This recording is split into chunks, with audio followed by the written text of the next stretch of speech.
This is Patrick Russell. I'm interviewing Jerry Bond for the first time. This interview is taking place on August the 4th, 2021 at Clinton, Oklahoma. This interview is being conducted by the Making History Project. So how are you doing today, Jerry? Actually doing pretty well. All right. Nothing to complain. And right now, a little allergy problem, but that's Oklahoma. All right. And can you tell me what's your birthday? My birthday? Mm-hmm. October the 18th, 1949. All right. And where were you born? Born in Great Lakes Naval Station in Illinois, north of Chicago. And that probably means that your father was in the Navy? My grandfather and my father and me. All right. Third generation. Great. And how big was your family when you were growing up? It was myself and one sister. That's all.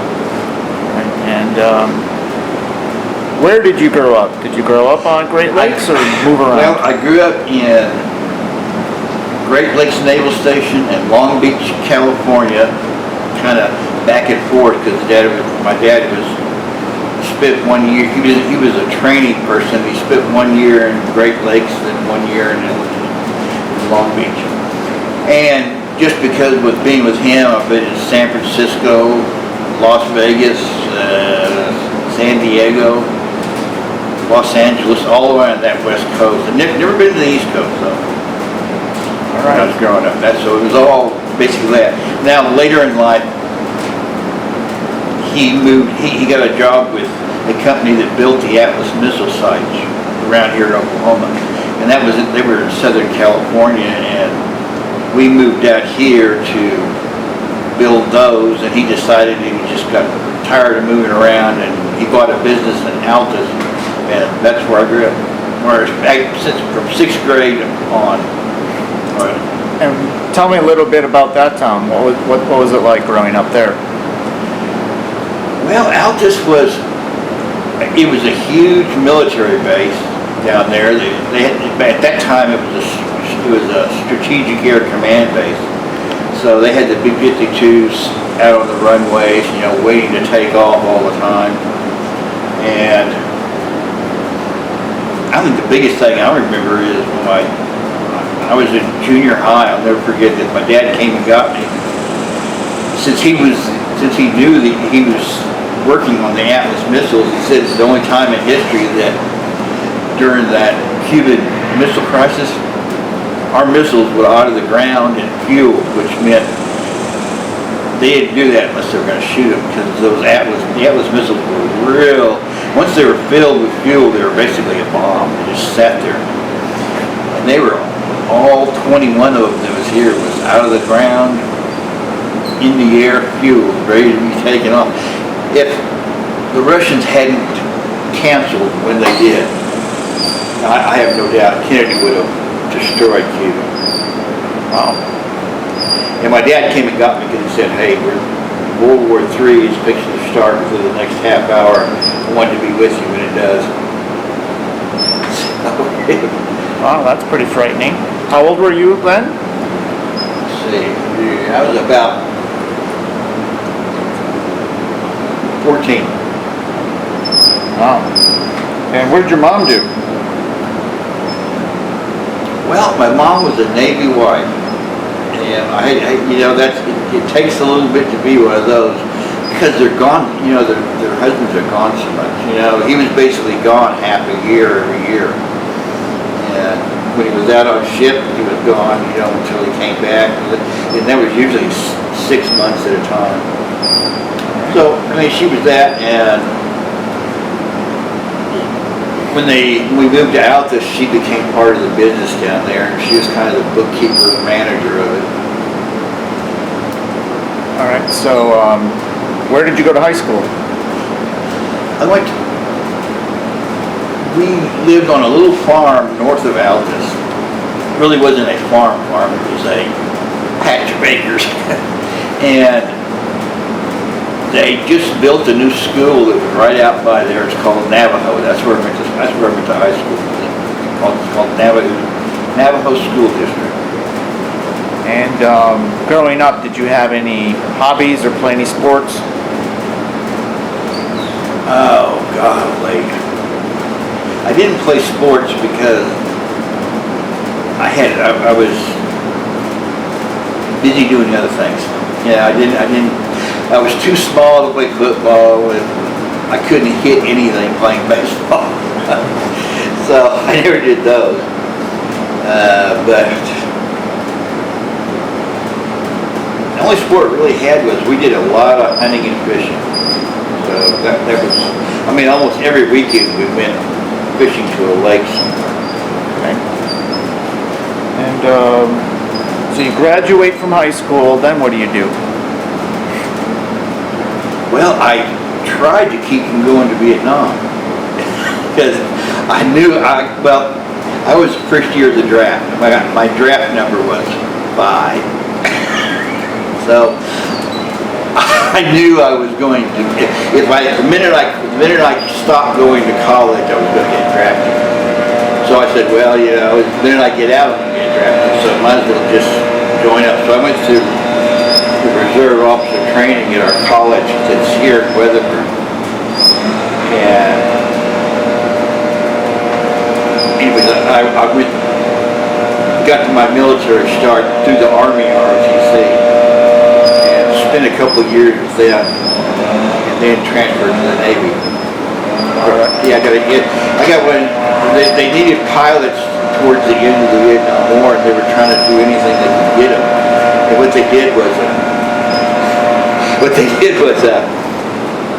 they went to the Army and asked us if we wanted to fly in the Navy, and they took 84 of us.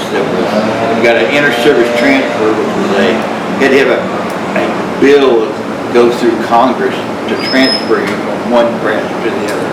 Wow. Okay. So went from the Army kind to of the unique. Navy. There's only 84 of us in the history that did that. All right. And so now you're in the Navy. Yeah. And And I went in the Navy. I went in the Navy to fly. So my first day of flight school, like I didn't have to. If you remember, like the Officer and a Gentleman, that school he went through. Well, that was there in Pensacola. That nasty where the Marine drill instructors had it. But I was already commissioned because I was commissioned in the Army, so I was already an officer. So I didn't have to go through that primary school. I just went straight to flight school. all right. And so what was flight school like? Flight school was, it's hard to explain how difficult it was. In the fact that we had to learn mountains of material.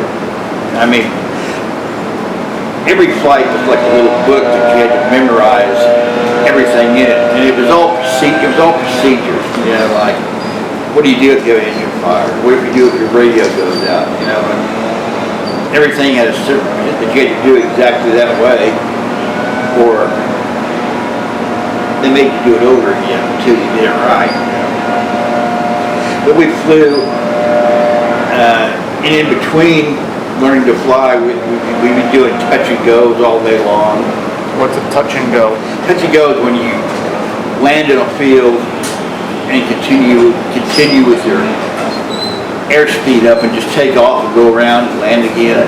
It gives you the experience to know how your engine's supposed to be, your flap, where all your controls are in landing. The Navy has a real specific way of landing in that they were training everybody to land on carriers. So we had to land it. There was a big black box painted at the end of the runway. You had to put all 3 of your landing gear in that black box, or that was considered a miss landing.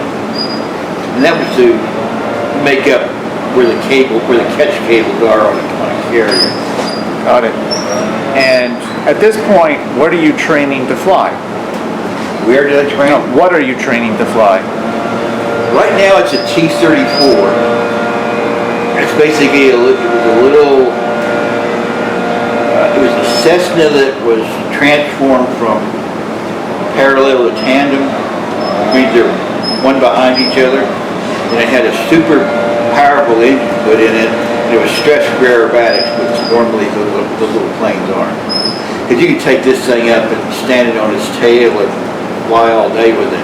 It was a fun plane to fly. And then after that, they transferred me up to a huge, it's called a T-28, and it was a Navy attack bomber kind of during Vietnam, during Korea, and it was a huge plane, no power in it at all. Everything was stick and wire, and it was, for me, it was real difficult to fly because it was physically. I come back from a flight and be an hour flight and just be totally exhausted. It was terrible. And I didn't like flying in. It was too hard to. It was something that the plane, you had to constantly keep everything right, or you got into trouble real quick with it. And what made you want to fly in the first place? Well, I think the main influence was I had a friend that was a Navy recruiter here in Oklahoma City, and he more or less primed the pump, got me going, and he was a naval aviator himself, and told me everything about it. And then being that my grandfather and father had been Navy, had retired from the Navy, I originally wanted to go in, but at the time where I was going to school, all they had was the Army RTC, so did that. But everything turned out as it's supposed to. And where were you doing your training? This is in Pensacola? Yeah, well, we started out in Pensacola. I mean, they did all the basic stuff there first. The water survival, jungle survival. So I went to school for about a year on all different things. And then the basic training where learning you've never been in a plane before. That was done in Pensacola at I think it's called Softy Field. And then later I was transferred to a landing area that was north of Pensacola. It was called Whiting Field in Milton, Florida. And that's where I learned to fly the larger plane and the helos. That's where our helo base was. And what year was this that you started your training for? What year? It was 72 and 3, right around there. All right. And now you mentioned helos. So how did you get over to that? Well, the Navy has two pipelines for its aviators: the jets and helos and multi-engine prop. And it's kind of, whenever you go through flight school, it's really kind of a gambling deal because there's only so many jet spots. Everybody, the entire class wants to go to jets. That's a big deal. But everybody can't go. About 2/3 go to helo and prop, and 1/3 go to jets. So I ended up 1/3 going to, and actually I think I had more fun in the helos than I would have with jets. All right. So now you start training on helicopters. What kind of helicopters were you training on? It was basically a single engine. The turbine, the UH-1. That was basically, that was what we used. It really didn't have a whole lot in it. It was just a basic helicopter. And I think the reason because they did crash when they were learning how to fly. Yeah. That ever happened to you? Nope. Okay. And compared to flying a plane versus a helicopter, tell me the difference. Difference? Yeah. A lot faster. My plane cruised at 270 miles an hour. The helicopter flew at about 100. So, it's 3 times the speed. It was horribly noisy. I remember that. Because I remember we used to turn up our radios, the volume all the way full, and then I put a 200 amp inline amplifier in them just so we could hear the radio over the engine noise.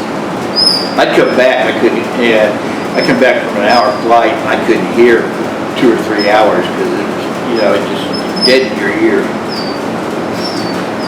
And that's one of the disabilities I have right now is dead ears from engine noise. And what about initially trying to grapple with the controls of a helicopter? How difficult was that for you? Helicopter is unique because you're using both hands and both feet, and you have a throttle, a collective, which gives you the pitch of your blade, and your feet control your tail rudder, so that keeps you going in a straight line. And you're going up and down and sideways and back and forth and forward and back all at the same time. So you can't just sit and not do anything in a helicopter. It'll go all crazy.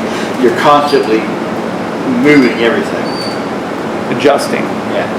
And it's one of those things I noticed that if you don't do it regular, you really lose the touch. Like, I don't think I could go out, it's been 35 years since I've been in one. I don't think I could go out and even start the dang thing now. I could probably get it started, but I don't think I could take it off without banging it up on the ground a little bit. Now, I do believe I could take the planes off. That's something that you kind of learn. It's almost a basic instinct you learn how to fly. And how long was your training then for flying? It was, basic was about 6 months, and then the advanced was about another year. So depending on how the weather was and how many planes we had to fly, basically 18 months to 2 years. That's pretty close. All right, and what happens after you're done with your training? What do you end up doing? Well, you're posted to I was posted to a carrier first, and it was off the coast of Vietnam, and that was on the Aristeid. Remember the name of it now. And there, I did a lot of land-based stuff. We'd go pick up Marines and move them, or bring them back, or pick up somebody out in the ocean. That was my main job, was air sea rescue in the ocean. So with the helicopter? Yeah, with helicopters. Yeah. All right, and this is during the Vietnam War? Yep. And what did you end your military service at in terms of your highest rank? Highest rank? Navy lieutenant. And now tell me a little bit about some of these rescue missions. Did you have to go rescue pilots and down their planes in the ocean? Yeah, that's a rescue mission. Well, they were pretty much, I didn't have any exciting one. Most of them were people having trouble when they took off. Engine failed, or they weren't paying attention, or they forgot to put their flaps down. Things like that. And they just pop off the end of the carrier and splash. Well, my job was just to get over to it as quick as we could, and the person that really did the rest, I had a rescue swimmer that was with me, and he was the one that jumped out, went down and got the guy, hooked him up, and brought him up. I just stood still.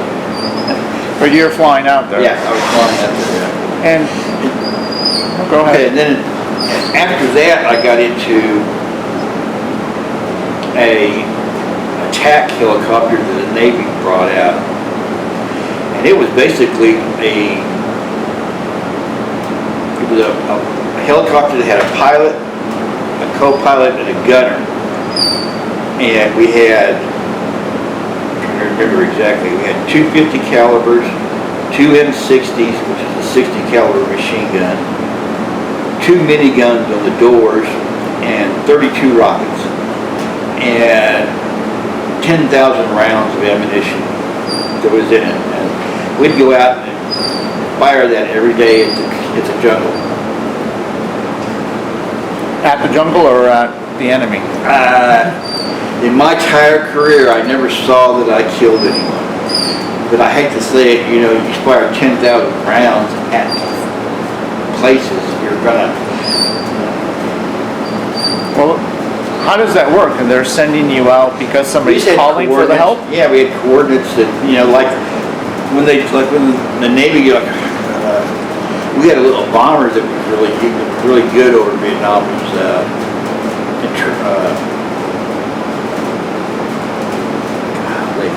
Intrepid. Anyway, it was a little two-place bomber that, you know, and they would just give them coordinates, you know, like we didn't have satellite back then, but and they would just fly and drop their bomb wherever they were programmed to. A lot of it was like road centered, I mean road crossroads or towns or villages and stuff like that. We did a lot of blowing up that I don't know if we really blew anything up. Yeah. But they would get real upset if I came back with any ammunition left. So how much of your time was spent on the rescue missions versus the attack helicopter? It was about half and half. So I was over there for I got in right at the very end. And I was over there for about 4 months. And I'd say it was maybe 2 out in the ship and a couple of months on the attack helicopter. Now, is the attack helicopter launching from the ship? No, it was ground based. Okay. And they were, it wasn't like we had a base for them. A lot of them were at wherever we had a Marine fire station. A lot of them wanted to be stationed with that. Do you recall any of these fire bases or village names?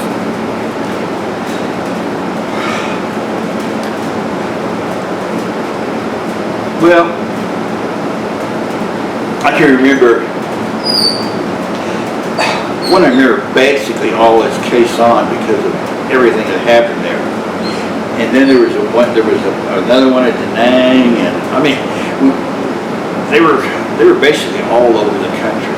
And a lot of them didn't have names; they had numbers. You know, they were number jails and stuff.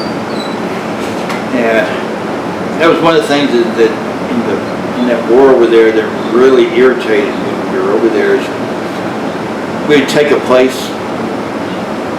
spend people and ammunition to take it, and the next day we'd leave, and the Viet Cong would come back and take it back, and then we'd go back to the week after that and attack it again.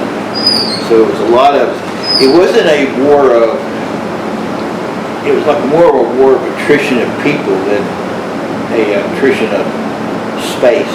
You know, World War II was a act of attacking continents and space. We didn't do that over there. I mean, it was, you never knew where you were going. There wasn't any lines, basically. And how often would you go out on these attack Every day. missions? How many missions a day? Oh, it depended, but I could say probably a couple times a day at least.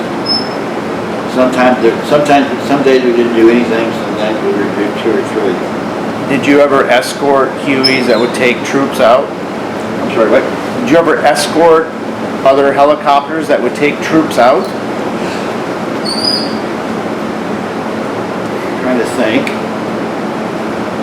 Well, I did a lot of with the Marines, because you know, the Marines have their own pilots for helicopters, but they didn't have enough. So a lot of the Navy pilots would help the Marines out, moving them to places or picking up wounded or something like that. So did a lot of that. You would pick up wounded? Or picked up people that, yeah. Being a helicopter pilot over there, if you didn't pick up wounded, you weren't doing very good of a job. I mean, everybody did. You know, even if you had an old cargo helicopter, if someone called needed a ride back to a hospital, the nearest person usually headed there for it. All right. And so what was it like to go out on your first mission on an attack helicopter? Like what was going through your mind and your body? Well, my flight suit came back. I could have reamed it out. You know, and you talk about having somebody shoot at you changes your attitude. It's a terrifying situation. You know, it just because you have no control. I mean, you know, like a lot of other things you might have a control of, but flying over a piece of land and someone firing a rifle at you that might hit you, you have no control over that. And then I think the unknowing was a little bit too, and there was a lot of unknowing over there. Even going out on patrols and stuff to men, you know, they didn't go out to catch anybody, they just walked out to see if they could encounter a firefight. That's a terrible way to fight a war, you know, and you have to look for the people to fight with. And those guys in the Vietnamese were great at hiding. I mean, after the war we came to learn out that basically the entire country was just a big tunnel underneath it. Even in Saigon was all tunnel, and no one even knew about it. Was it kind of frustrating that you would be flying the helicopter, people would be shooting at you, but you're not the one shooting back? You have other people doing it? Well, no, I had actually the pilot controlled all the guns. The gunner back there was for the side door gun, and he made sure everything, all the ammunition was running. Because we'd have stoppages, you know, round wouldn't work. So he'd have to go eject around and get whatever it was up or back running again. So that was his job, just to keep everything firing. But so you did everything control the was guns? really coaxed through the pilot. You know, whenever you moved, all the guns moved at the same time and everything. So you were actually pushing the buttons? Huh? You were pushing the buttons? Yeah, pull the trigger. And Most people think the trigger on the flight stick is the trigger, but it's that's the radio button. And do you have a co-pilot? Yes, yeah. We flew, when you're flying helicopters, you always had two. Just because I think so many of them got wounded while they were flying that they wouldn't have made it back if they hadn't, you know. And you ever go out on night? Not every once in a while, but it was night flying is a lot different than daytime flying. You can't see, you know, it really didn't do us any good because at night you can't see the jungle. I mean, you know, it just looks like a sheet of green grass down there when it's black. And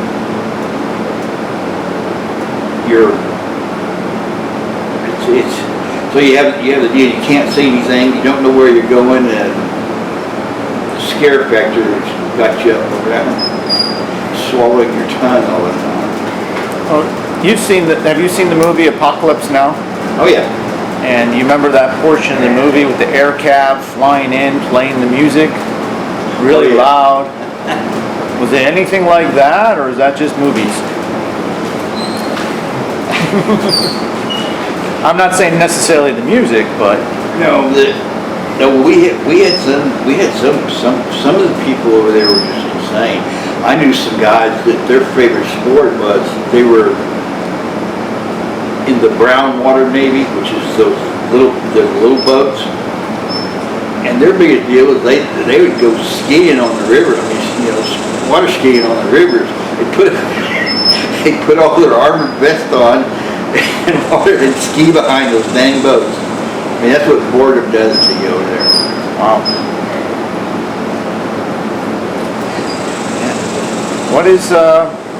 What is your one of your most memorable stories about going out on a mission? It could be a rescue mission. It could be in your attack helicopter. What's a good story? Okay, I have one that's going to be a great for you. It was, I had a couple, 3 days off, and I went to my friend that was in one of the Brown Navy officers. And he said, come on, we're going to go on a patrol. We're patrolling down this river. And the river, you have to understand, it's river, and then right at that water's edge is grass that grows up probably 10 feet tall, so you can't see past the river anything. And we were patrolling, just riding around with them, and he says, wait a minute, we got to pull in here. So pulled into the shore, and he saw a big old mango tree, and he said, I'm gonna go get a whole bunch of mangoes from this tree. So we left one person guarding the boat, and all of us went to get the mangoes. Well, we came back, and our guarding person, we couldn't find him. We were like looking around. Well, we could find him in the boat down under, and he's like terrified. And he goes, what's going on? He said, well, I was waiting for you guys to come back, and I heard you coming, so I walked over to the grass and yelled at you, and this damn Siberian tiger stuck its head out of the grass, and I thought he was going to eat me. So that was my cute story. Poor guy on the boat almost got eaten by a tiger. And he said, I had my M16, but all I could think about is if I shoot him, it's only going to piss him off. It's not going to kill him, it's just going to make him mad. But, wow. Well, that's one story. Did you ever get injured in combat? No. No. Well, no, I take it back. I'd say combat. I got injured in training. I got hit by we were on a live fire range, and the guy next to me dropped his rifle and it went off. Got me across the knee. I didn't even know what happened. It was real wild. Later that day, I was walking around, and one of the Special Forces medics came up to me and asked me why my flight suit was black from the knee down. He said, what did you get into? And I went, bah! It was all blood. And that bullet had just gone across the top of the knee and just laid it open. I think it took like 8 or 9 stitches that he did. And those medics were unbelievable. They were basically surgeons without a degree. They did everything. And he sat down and said, well, sew it up, put a Band-Aid on it. That's what happened. I was sitting on a armored personnel carrier on the back of it while he sewed it up. Did you ever have any occasion to talk to any of the enemy in Vietnam? No, I never. I wasn't over there long enough to really have the opportunity to get in with it. I mean, I saw a lot of them from flying, but never interacted with any of them. Actually, I never really wanted to interact with any of them. It's hard to interact with somebody that the next day you try to kill.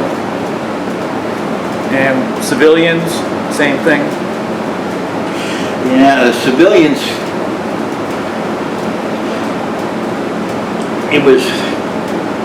everybody was after a buck over there. So all, the civilians, everybody was trying to make money, doing anything they could. And that kind of got a little tiring, You couldn't relax. I mean, if you had a camera, you set it down on a table to go get a beer, it'd be gone. If it wasn't nailed down, it disappeared within minutes. And that was kind of discouraging, in that we're over there supposedly helping them, and they really didn't care a whole lot about us. And you mentioned you saw a lot of them flying, so tell me about that.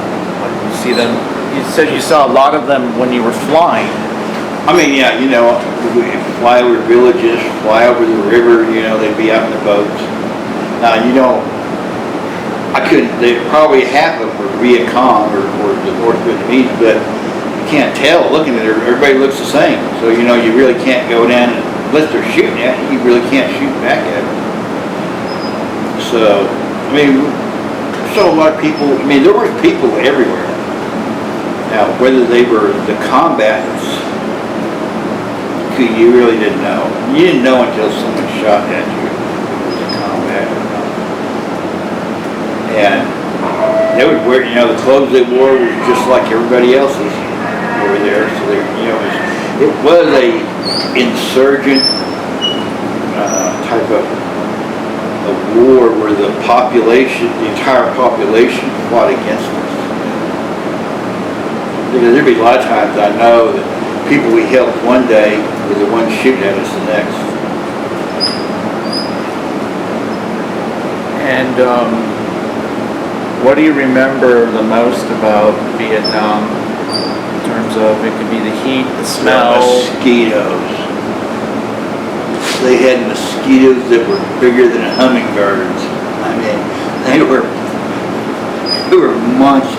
And when they bit, you knew when you got bit, by the way. Like, you know, one of those mosquitoes over here, you don't notice it until you get a warp. When one of those bit you, it was like, God dang! You know, and you hit him and you have a big old spot of blood on you. And they were everywhere. I mean, you know, if the wind didn't blow, you were covered in mosquitoes. I hated mosquitoes. I came back.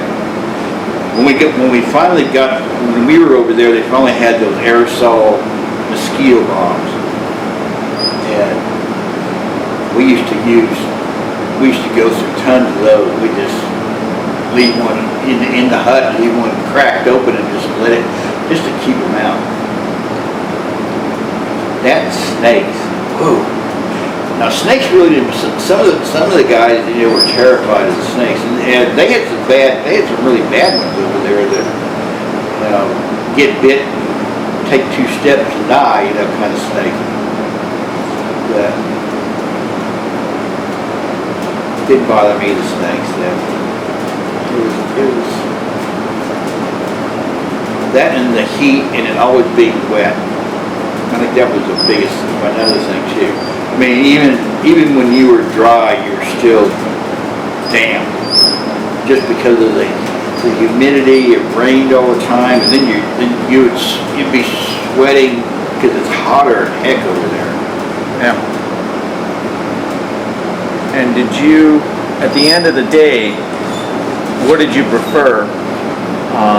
Being on your ship doing the rescue missions or flying your attack helicopter? Oh no, being on ship, they got air conditioning and everything on the ship. Yeah, Good.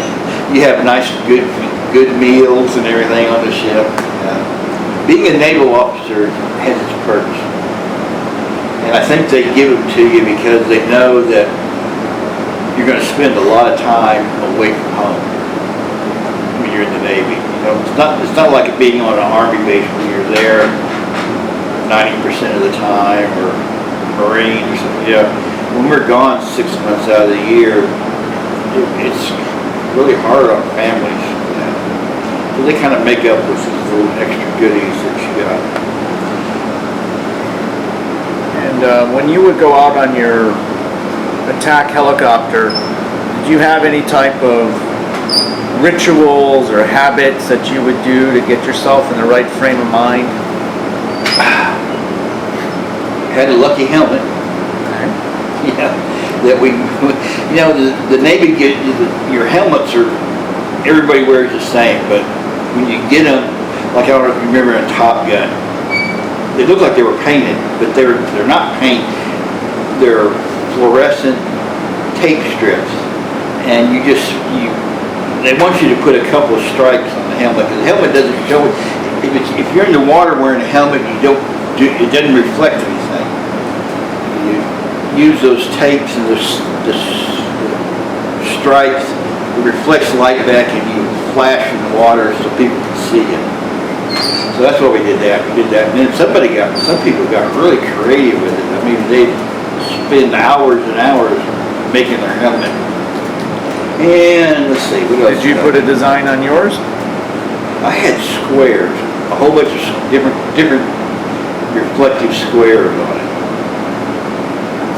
And I had Did you one keep that your helmet? What? Did you keep your helmet?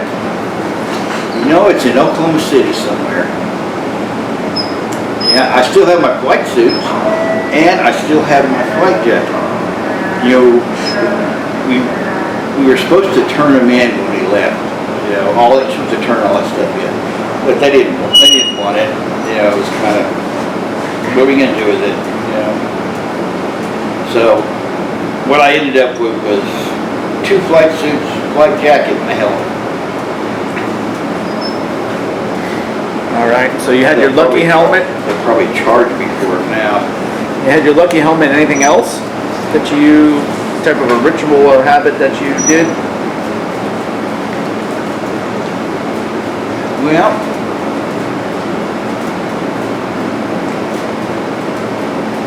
I had this thing about when I left. My dad gave me a cold python, and I made sure I always took that with me. You know, it was kind of my lucky charm piece. What is it again? Colt Python. You know, it's a 357 6-inch barrel. Oh, a big gun. Yeah, big gun. Okay. Yeah, he had been in his later years. He'd been in the police department doing when he got voted to be one of the policemen when no one else would take the job in the town we were living in.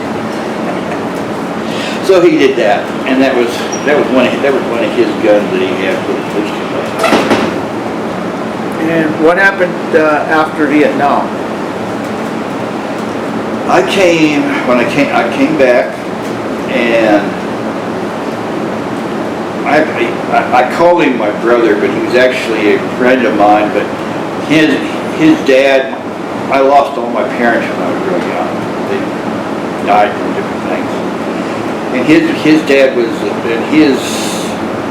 my good friend, his dad was a doctor in Mangum, and he kind of like adopted me. I was over at his house all the time, you know, it was him. And he got in the nursing home business, and that's what I did afterwards. I went to nursing homes. We had 7 nursing homes here in Oklahoma. And that kept us busy. When did you get out of the Navy? What did I tell you? It's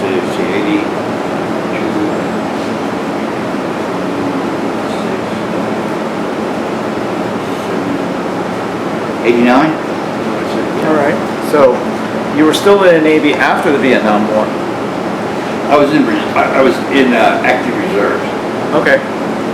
See, I went to school. The Navy, or the Army paid for everything for me going to school.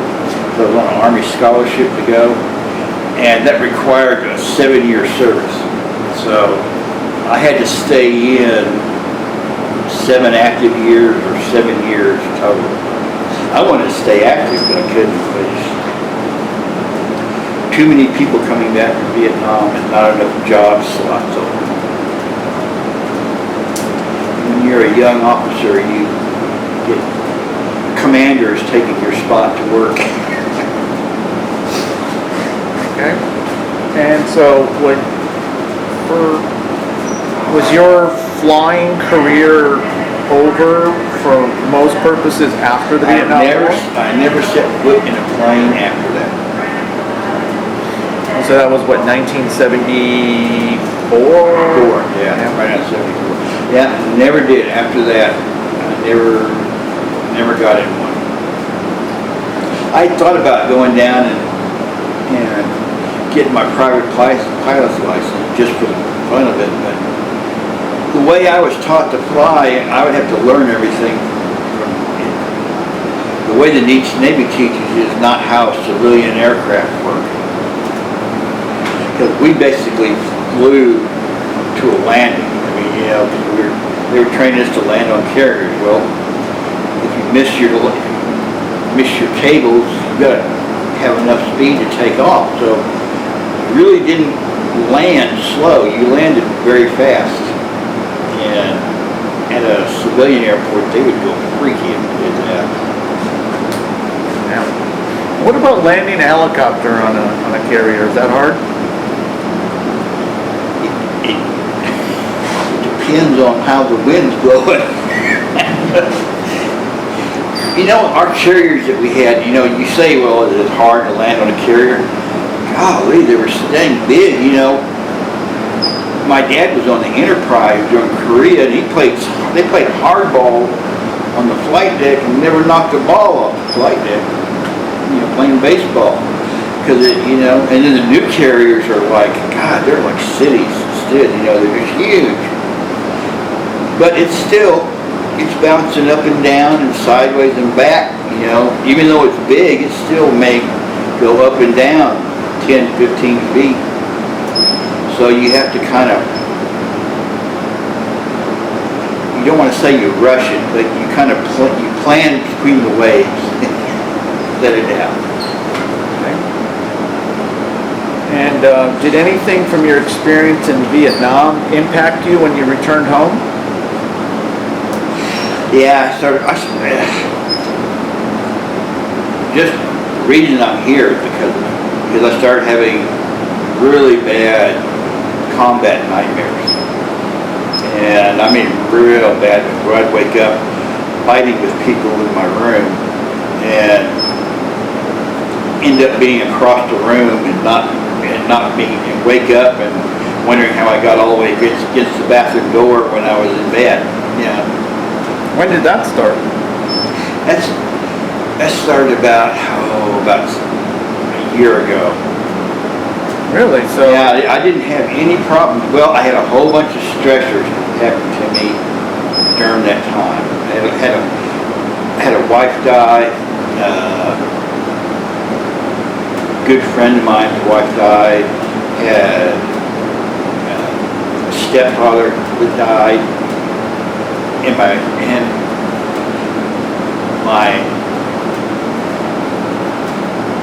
I was married twice. My second wife died in that period. So I had like 5 or 6 close people die to me right in that period.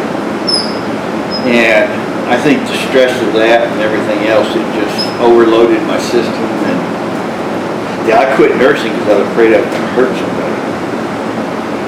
Yeah, not hurt them like physically, but I would be distracted enough that I might not do something. So I said, nah, it's the danger, so I quit nursing. And what really brought me here was kind of weird. I got bit by a spider that almost killed me. really? I got bit by a spider. They treated it in Oklahoma City, and the drug they gave me to combat it, I ended up being deathly allergic to. Ended up in intensive care for a month, and went into kidney failure because of the dang drug. I came real close to dying. When I came here, it took probably 4 months for me to get back where I could walk good when I got here. But everything's fine now, so doing good. And I've fixed the nightmare problem. How'd you do that? Psychiatrist in the VA. We started on a different drug and it knocked it right out. There's lots of new drugs now that weren't available a long time ago for PTSD, you know, and all that, those stress factors that they did. You know, a lot of the controlling people didn't know what was going on with the soldiers. You know, they were calling it shell shock or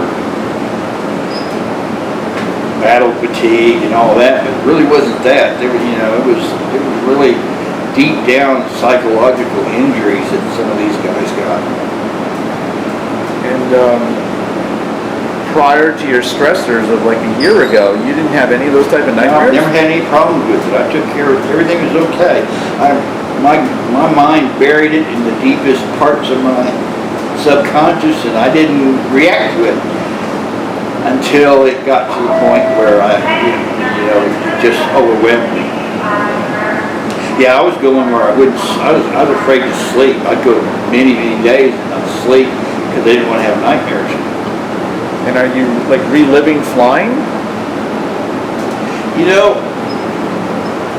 as far as combat, I never was any physical combat because I was always flying.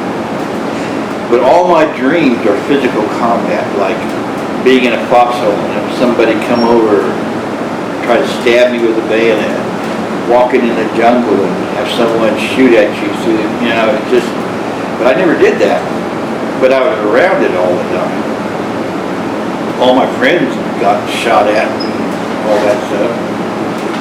And lost some great guys.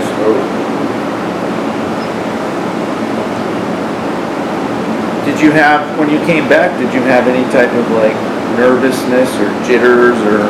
No, I didn't have any problem. I was fit, pretty dang good. Really, I think the difference is during that time, they didn't really know what PTSD was compared to what the Iraqi wars and the guys coming back from that. They could tell right off if somebody was having a problem, when they got out, because they didn't have enough experience with it to realize what's going on. The deal of arguing with your wife every day doesn't mean you're mad at her. It's because some other problem. And when you returned to the States, how were you welcomed when you returned home? It was, that period was very cold. It was a period of, I didn't wear my uniform home, I know that, I remember that. And because I'd heard stories about how coming back everybody was, the general public was really nasty to the guys coming back. And yeah, it was something I wouldn't want to live over again. That was the one thing that was bad about it, was that they weren't very appreciative of what we did. Did you have any incidents or no? No. You just avoided it by not I just wearing. avoided everything. Yeah, I came back, I came to Altus. When I got back, I came to Oklahoma City, and it really wasn't that bad in Oklahoma City. It's we're kind of a rural state, and it's not like the East Coast or West Coast where they were having the daily demonstrations and the marches and everything. Didn't get involved in that. It was a different time. It was 68 through 72 was a wild time in our country. That was the old Haight-Ashbury hippie movement and all of that. It was a wild time to be here. Is there anything you would like to add that I did not ask? Well, no, I can't think. Other than one thing that I'm really proud of from the military is the fact that I got a grandfather, father, and myself that served almost 70 years. We almost got, that's almost 2 lifetimes of service in the Navy. And you don't get that very often anymore. That's my, the other stuff I did, everybody can do. Everybody did. There was a couple of things that I was sure glad that happened, that, if you remember picking somebody up or dropping somebody off, that was a good, I knew that good things were going to happen, but they weren't, never too many things stood out. So that's, that 3 generations in the Navy is pretty decent for me. Is there anything you would like to tell future generations? Any type of words of wisdom, advice? Well, the military's kind of gotten a bad name, because we've been in a war for like 15 years, and was started as a war against a person, not really a country. And they went up against Saddam Hussein, you know. And we were having trouble with that, having trouble in Tripoli with Miramar, Gaddafi, and all that, you know. They were all bad dictators, but you know, the world took care of them. They all ended up eventually becoming a better country because of that. And what for right now, if you don't know what you're going to do, if you're a young kid and you're just out of high school, you don't know what to do, it is a great way to become an adult. Because when you're at 18, 19, you're still a kid, you don't know anything. And they will teach you how to be an adult with responsibility. That's one thing's nice. And then a lot of times when I was flying, that was the best job in the world. I had more fun. I couldn't believe they paid me to go do the work. I was just amazed that I got paid to go out and play with their airplanes. And to this day, I still look back at it. Best job I ever had. All right. Well, I want to thank you, Jerry, for taking the time. Oh, no problem. And sharing your story with me. And I want to thank you for your service and your family service, 3 generations. That's impressive. Yeah, thank you.